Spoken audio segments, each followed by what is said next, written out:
കടലിലെ ഉഷ്ണതരംഗത്തെ തുടർന്ന് ലക്ഷദ്വീപിലെ പവിയപ്പുറ്റുകൾ വൻതോതിൽ നശിക്കുന്നതായി പഠനം. ദ്വീപ് മേഖലയിലെ പവിയപ്പുറ്റ് ആവാസ വ്യവസ്ഥയുടെ ഏറിയ പങ്കും ബ്ലീച്ചിങ്ങിന് വിധേയമായതായി കേന്ദ്ര സമുദ്ര മത്സ്യഗവേഷണ ഇൻസ്റ്റിറ്റ്യൂട്ട് നടത്തിയ പഠനത്തിൽ കണ്ടെത്തി. സമുദ്രത്തിലെ താപനില അസാധാരണമാം വിധം ഏറെക്കാലം ഉയർന്നു നിൽക്കുന്ന അപൂർവ കാലാവസ്ഥാ സ്ഥിതിയാണ് ഉഷ്ണതരംഗം. ഇത്തരം ഉഷ്ണതരംഗങ്ങൾ സമുദ്രത്തിലെ ജൈവ വൈവിധ്യത്തിനും ആവാസ വ്യവസ്ഥയുടെ സ്ഥിരതയ്ക്കും ഗുരുതരമായ ഭീഷണിയാണുണ്ടായത്. താപസമ്മർദ്ദം അളക്കുന്ന ഡിഗ്രി ഹീറ്റ് വീക്ക് സൂചികകൾ ലക്ഷദ്വീപിൽ 4 ഡിഗ്രി സെൽഷ്യസിന് മുകളിലാണ്.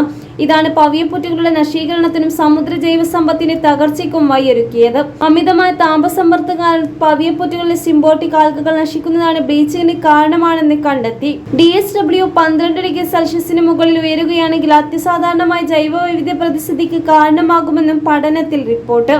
അന്തരീക്ഷത്തിലെ അമിതമായ ചൂടും സമുദ്രപ്രവാഹത്തിലെ മാറ്റവുമാണ് കടലിലെ ഉഷ്ണതരംഗത്തിന്റെ പ്രധാന കാരണങ്ങളെന്ന് CMFRI senior scientist doctor Shelton Padua പറഞ്ഞു. കഴിഞ്ഞ വർഷം ഒക്ടോബർ 27 മുതൽ ലക്ഷദ്വീപിൽ ഈ സാഹചര്യങ്ങളാണ് ഉണ്ടായിരിക്കുന്നത്.